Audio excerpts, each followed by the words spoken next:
Ni posten naiz asko, lurralde antolamenduaz pixka bat hitz egingo dugulako. Nik uste nahiko gutxitan hitz egiten dela hemen lurralde antolamenduaz, eta alde horretatik posten naiz, ezta?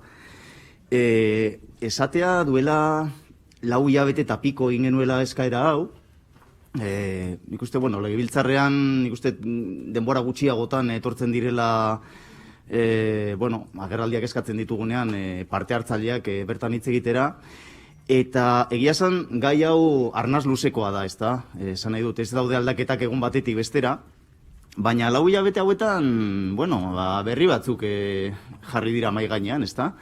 Esate baterako, eremu honetan, bi zentral hidroelektriko itzulgarri agertu zaizkigu, ezta? Bapatean, hor urtarrilean.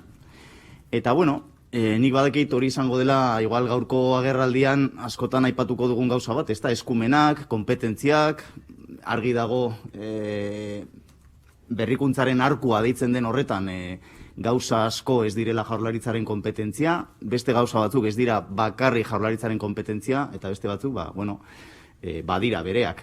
Eta nire ustez lurralde antolatzea bai dala bere kompetentzia, ezta? Gero, kudeaketarekin arazoak egon daitezke, igual koordinazioa behar da, hitzarmenak behar dira negoziazioak eta abar, baina lurraldea berez, Espainiak ez dauka lurralde antolatzeko, gutxienez modu integral batean lurralde antolatzeko eskumenik, eta zentzu horretan uste dute, hori Jaurlaritzaren zeregina izan beharko litzatekela.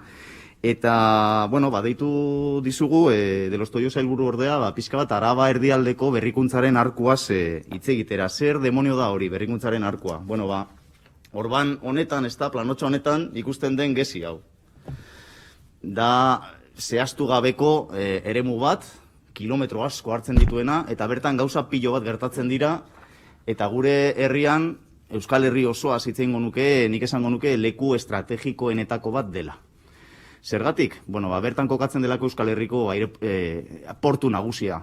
Aireportua esatera ni joan, ze aireportua da, baina gure Euskal Herriko portu nagusia, ez dakit hor Bilbokoarekin ez, leian egongo da, baina foronda da. Eta bere inguruan gauza asko gertatzen dira, eta ja 2004ko lurralde plan partzialean, konturatu ziren horretaz eta deitu zioten berrikuntzaren arkua. Berdin zaite izena, ez da, izena da gutxienekoa, baina horrela deitu zioten ofizialki 2004an, horrela deitu diogo baitare agerraldiko, zioan. Nondik nora doa? Planotxoa hau hartzen bada, gutxi gora bera, Iruña okatik, Gasteizko mendebaldera eta Legutioraino doan eremu hori da, ez da? Eta nik uste baitare harlitekela, kasu batzuetan hartzen da baitare Herribera Beitia, ze bertan ere gauza garrantzitsuak gertatzen dira ardatz berdin horretan. Zer aurkitzen dugu eremu horretan? Herribera Beitian hasten bagara, aurkitzen dugu Arasur industrialdea, jarraitzen baldin badugu gora Iruña okan ja aurkitzen dugu Los Llanos industrialde garrantzitsua, bertan esate baterako, Lidelek oraintxe bertan eraiki du bere poligono logistiko, bere bloke logistiko erraldoia Espainia estatuko iparralde osoa zerbitzatu behar duena. Aurkitzen dugu noski Jundiz da Euskal Herriko handiena eta Europako industrialde handienetakoa. Bertan ere, kokatu du Mercadonak bere bloke logistikoa, Espainiar estatuko iparralde osoa zerbitzatu behar duen bloke logistikoa. Aurkitzen dugu baita ere, pixka gorago joan da, Foronda aireportua esan bezala, bere garrantzia daukana, garraio, edo personen garraioari daukionez ez hainbeste, baina bai merkantzia garraioi daukionez, uste dute 4. edo 5. postuan dagoela Espainiar estatuan, eta pixka gorago Miñanoko parke teknologikoa daukagu, azken aldi hontan akordio garrantzitsu batera heldu garena, EH Bildutik gobernuarekin bertan zabalpen bat egiteko bateria elektrikoen gigafaktoriari leku egiteko, eta beraz garapen fase batean egon daitekena Laster, hala espero dugu. Eta baita ere, pizka goraino baldin bagoaz, Legutioan gaude ja, Goia ingo industrialdea, eta beraz ikusten dezuenez, zoru industrial asko daude, jarduera ekonomikoetarako zoru garrantzitsu daude. Horrez gain, beste motatako azpiegitura garrantzitsuak daude. N bat autobidea, AP bat autopista, badago trena noski, Madril eta Irun lotzen dituena. badago baita ere Arakako base militarra, badago Zaballako makrokartzela, eta badaude, noski, etorkizun gertu batean eraiki daitezken bestelako azpiegitura batzuk. Batzuk egingo dira, beste batzuk ez, imaginatzen dut. Baina besteak beste, abiadura handiko trena bertatik pasako da. Zubilan badago edo bazegoen gazputzu batzuk egiteko asmoa, arko honetan bertan. Esan dudan bezala lehen, bi zentral hidroelektriko itzulgarri egin nahi ditu enpresa pribatu batek, eta oraintxe bertan Madrilen erabaki behar dute, ea hori aurrera doan ala ez. Bi zentral hidroelektriko itzulgarri horiek dauzkate bakoitzak 2 urtegi eta beraz 4 urtegiz ari gara. Badago baitare eten bat, AP bat autobidean ikusi behar dena ea osatuko den ala ez, beraz hori ere etorkizunean egin daitekeen proiektu bat da.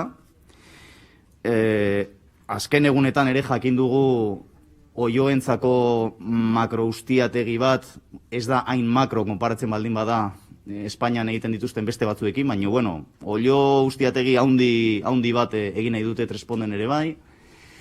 Eta, egin nahi zaio baita ere forondari, poligono industrial berri bat, biapizenekoa, eta horretarako baita ere dike bat egingo zaio, edo egin nahi zaio, ikusiko dugu egiten den ala ez, Zaia ibaiari, ez da, beraz, ikusten dezuenez, azpiegitura, ekipamendu, lurzoru industrial, lurzoru tertziario, danak eskala handikoak dira, eta, nik uste nahiko garrantzitsuak, eta horretarako deitu dugu Los Toyos sailburu ordea, pixkat azaltzeko zeintzuk diren Jaurlaritzaren, bere eskumenen barruan, edo bere eskumenen barruan, eta baita ere beste erakunde batzuekiko elkarlanean, proposatu daitezkeen, edo proposatzeko asmoa duten proiektua jakiteko, ezta?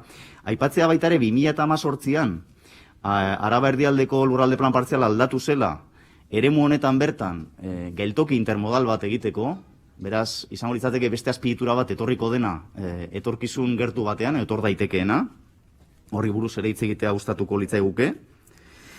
Eta, oker ez bagaude, pasaden urtean hasi daia ofizialki Araba Erdialdeko lurralde plan partziala berritzeko prozesua. Egia esan, ez dugu ezin da batzorde batean hitz egin plan osoari buruz, beraz, horregatik zentratu gara eremu honetan, nun gertatzen diren gauza gure ustez nahiko estrategikoak, nahiko garrantzitsuak. Eta, esatea besterik gabe, ez dugula deitu sailburua, baizik eta sailburu ordea, iruditzen zaigolako igual ikuspegi pixka gertuagokoa edo teknikoagoa eman dezakela, eta asmo horrekin egin dugu eskaera, bai. Beraz, ea interesgarria den azalpena, eta gero galderaren bat egingo dizugu, eskerrik asko.